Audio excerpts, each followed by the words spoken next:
Mga boss, naara ko ibalita sa inyo ha ba?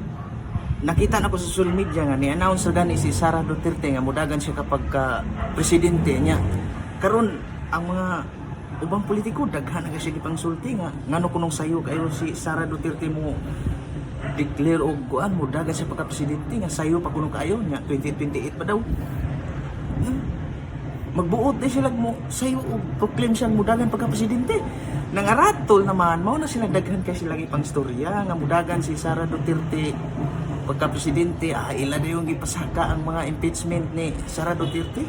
Nakita na ko diri nga tulo ko ka impeachment nga ipasa sa sumiti nila sa korte para ma-impeach daw si Sara Duterte. Nangaratol na sila. Na ron. Andam-andam na mo, dili na ninyo mapugngan. Mabuot mo sayo mo proclaim si Sara og mudagan sa pagka-presidente. Nga naaganita sa demokrasya no. Malaya tang mo kuan sa atong mga kuan nya kamo magbuot mo kuan daghan ding mga nag-react nga mga politiko kay kuno mudagan si Sara Duterte o pagka-presidente. Mo manibutan na mag-proclaim di po mo kinyo ha nga mudagan po mo pagka-presidente. Di mo magbuot nga mo sayo siya og deklara. Ano mo na sayo pa kaayo. Kuan man ta diri kanang demokrasya man ta malaya tang mo kuan sa atong mga opinion, di ba? Asa namang atong pagka kuan ta mo proclaim sa atong kaugalingon. Magbuot mo announce sayo. Dili tigikol ba? Naman mo nangaratol naman mo sa inyo ang kuan. Kaya mahadlok man mong malabuan, di ba?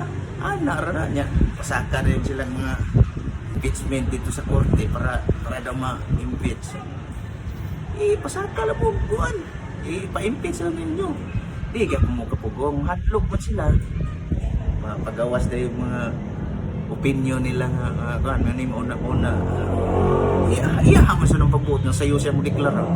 Mo deklara di pumuk sayo. Karon makulbaan po siya, nakulbaan mo no, di ba? Kamu mga politiko mo, hadlok lang yun po. Hadlok mo nga mo, magbuot mo proclaim si Sara og sayo. Mag-proclaim po mo inyo ha, kaya aron, makulbaan po si Sara, di ba? Tamo, ipangkulbaan na mo, nangaratol na mo sayo pagani. Nangaratol na mo, di pagani ang eleksyon, layo pag ito, 2028 pagod, 2026 pataron niya. Karon mga ratol mo? Ha? Ratol mo? Ay mo karatol. Nya, saka din sila mga kaso dayon na taguliyang dayon ng mga kuan dito sa kuan korte. Mga senatorial nila nga mga kuan. Pag-proclaim mo inyo ay. Ako mudagan po ko pagka kuan vice kapitan, mudagan ko. Suportahin ko ninyo, mudagan ko pagka vice kapitan. Bye-bye. Daghang salamat sa inyong tanawon. Bye-bye! Thank you so much sa inyong paglantaw. God bless and more power. God bless us all. Thank you. Pew!